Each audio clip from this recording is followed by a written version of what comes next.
नमस्कार साथियों। क्या आपका पैसा कोई आपका करीबी दोस्त, पड़ोसी काफ़ी समय से लेके बैठा हुआ है और आपको दे नहीं रहा है? घर की ज़रूरत के लिए, बिजनेस के लिए, घर के कंस्ट्रक्शन के लिए, किसी वजह से मजबूरीवश उसने आपसे कभी हेल्प मांगी हो और आपने अपने दोस्ती, अपने व्यवहार के चलते उसे पैसा दे रखा हो और आज काफ़ी समय बाद अभी तक आपसे पैसा न ले पाए हों और अब क्या करें, कोई ऑप्शन नहीं दिख रहा। मजबूरीवश आप पुलिस में भी जा रहे हो, कंप्लेन भी कर रहे हो, कोई ऑप्शन नहीं मिल रहा। आपका पैसा वापस लेने में अब हर तरीके से हार चुके हो। क्या करना चाहिए? कैसे हमें अपने पैसे वसूलने के लिए अपना लीगल कार्रवाई करनी चाहिए? इस सब बातों को लेके आज हम डिस्कस करेंगे। नमस्कार, मेरा नाम एडवोकेट श्रीकांत, आपका साथी फिर से एक बार एक नए एपिसोड, एक नए कार्यक्रम को लेकर प्रस्तुत हूँ।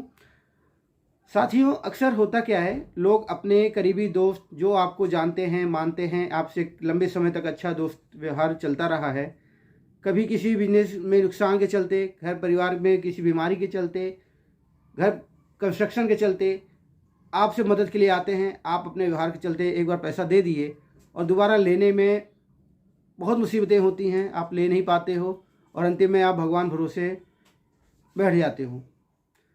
ऐसी परिस्थिति में क्या होना है, एक टोटल अगर हम देखें तो टोटल 3 कंडीशन बनती है। पहला, आपने पैसा तो दिया और सिर्फ व्यवहार बातों में दिया, ना आपने कोई एग्रीमेंट साइन कराए, ना कोई एडवांस चेक लिया, ना किसी तरह कोई सबूत आपके पास हाजिर है, ना बचा है।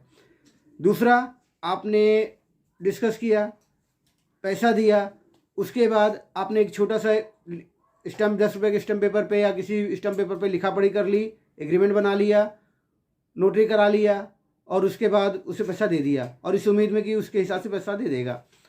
तीसरा, आपने एग्रीमेंट भी किया, एडवांस चेक भी ले लिया, उसके कुछ पेपर भी रख लिए और उसके बाद भी पैसा नहीं दे रहा है। पुलिस में जा रहे हो,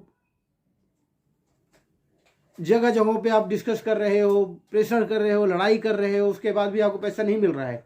अंतिम में गुस्सा होकर आपको ही धमकी देने लग जा रहा है। तो कई कंडीशन, इस तरह की मुख्य 3 कंडीशन बनती हैं। तो वन बाय वन मैं आपसे पूरा डिस्कस करता हूँ। सबसे पहला, अगर व्यवहार में आपने पैसा दिए हैं, कोई एग्रीमेंट नहीं किए हैं, तो हमेशा सावधानी तौर पर आप ध्यान रखिए कि अपना पैसा मांगने के लिए कभी भी उस व्यक्ति के घर अकेले बिल्कुल ना जाएं। ऐसा ना हो कि घर मांगने गए और किसी वजह से वह व्यक्ति आपके ऊपर कोई उल्टा केस लगा दिया, मारपीट का, या किसी तरह का घर परिवार में और मेंबर रहे, लेडीज रही, तो पता चला कि आपको लेने के देने पड़ गए। ऐसी परिस्थिति में सबसे पहले आप उससे रिक्वेस्ट कर लें, फ़ोन पे बात करें। तो मैं तो ये कहूँगा कि अब फ़ोन पे जो डिस्कशन हो, चैट पे डिस्कशन हो, उसको आधार बनाते हुए, उन सबूतों को आधार बनाते हुए आप कोर्ट में रिकवरी सूट फाइल कर सकते हैं। ये पहला ऑप्शन होता है जो आपके पास एक रेमेडी तौर पे अवेलेबल है, उपलब्ध है। इसके अलावा अगर आप कभी गलती से पहुंच गए उसके घर पे पैसा मांगने, गाली गलौज करने, या फिर सामने वाले लड़ाई झगड़ा कर लिया, तो पता चला कि उसने ही आप पे कुछ अलग केस डालने की वजह से आपके पास कोई ऑप्शन ही नहीं बचा, आप खुद ही उसके पैर पड़ रहे हो, आपके समझौते की चक्कर पड़े हो, आपके पास कोई ऑप्शन नहीं है। तो कभी न जाएं, कोशिश करें बाहर मिलें, बाहर बात करें, या किसी अन्य माध्यम से उसके पास जाएं, या और साथ के किसी और लोगों को साथ लेके जाएं, ताकि आपका बचाव वहाँ पे संभव हो सके।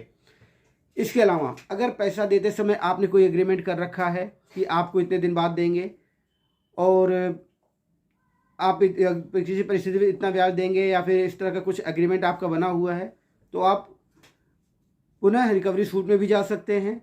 अगर उसके द्वारा मारा पीटी हो रही है, लड़ाई झगड़ा हो रहा, धमकी दे रहे हैं, ये फ़ोन पे हो रहा है, मेल पे हो रहा है, चैट या कोई भी इलेक्ट्रॉनिक माध्यम से, या फिजिकली भी हो रहा है, और पता चला कि मारा पीटी में आपको कहीं चोट भी आ गई, तो फिर आप सबसे पहले आईपीसी के अंदर में उस पर कानूनी कार्रवाई स्टार्ट कर दें और पैसों के लिए एक रिकवरी सूट भी साथ ही साथ प्रोसीड करें, ताकि आपका केस मजबूत रहे और आपको इंसाफ जल्दी मिल सके। तीसरा, आपके पास ऑप्शन है, यदि बंदे ने उस समय आपको चेक दे रखा है, तो सबसे पहला और सबसे अच्छा ऑप्शन है, आपने चेक लिया है तो सबसे पहले आप इंस्ट्रूमेंट निगोशिएबल एक्ट 138 के अंतर्गत मुकदमा दायर करें। ये सबसे अच्छा ऑप्शन है क्योंकि इसमें केस की प्रोसीडिंग थोड़ी जल्दी होती है। एक निश्चित समय अंतराल पे अगर कोर्ट ने उस पर मुआवजा भत्ता दिया भी, या फिर जितना उसने चेक दिया है जितने अमाउंट का, उसका डबल उसे पेनाल्टी तौर पे देना पड़ेगा। अगर वो नहीं दे पाता है उस कंडीशन में उसे मिनिमम 2 साल की सज़ा होती है, और उसके बाद अगर वह कोर्ट से बाहर भी आता है तो भी उसकी लायबिलिटी बनी रहती है और उसे आज नहीं तो कल देना ही पड़ता है। इसके अलावा दोस्तों, मैं हमेशा आपसे यही गुजारिश करूंगा कि कभी भी कोई भी ट्रांजैक्शन देते समय कोशिश करें सारी ट्रांजैक्शन आप ऑनलाइन करें, यूपीआई करें, ऑनलाइन करें, अकाउंट टू अकाउंट करें, कुछ भी हो इलेक्ट्रॉनिक माध्यम से जिसका रिकॉर्ड रिसिप्ट आपके पास अवेलेबल हो सके फ्यूचर में कोर्ट में दिखाने के लिए, वो ज़रूर अपने साथ अवश्य रखें। साथियों, ये बहुत आवश्यक है जो नॉर्मल लोगों को नहीं पता होती, और होती भी है तो थोड़ी लापरवाही में बड़ा खामियाजा भुगतते हैं और पता चला ज़िंदगी भर की कमाई वो कहीं ना कहीं अपनी मूर्खता में, अपनी जानकारी के अभाव में खो बैठते हैं। सो ये चैनल एक एजुकेशन पर्पस से आपको यह बताने के लिए था कि ऐसी गलतियां ना करें, अपने हार्ड कोर मनी जिम्मेदारी से संभालें, और जहां ज़रूरत हो अगर कोई ऑप्शन लगे या फिर लगे कि जहां किसी वकील की ज़रूरत है उनको इन्वॉल्व करें, एग्रीमेंट तैयार करें और सावधानीपूर्वक अपने फ्यूचर को सिक्योर करते हुए आगे बढ़ें।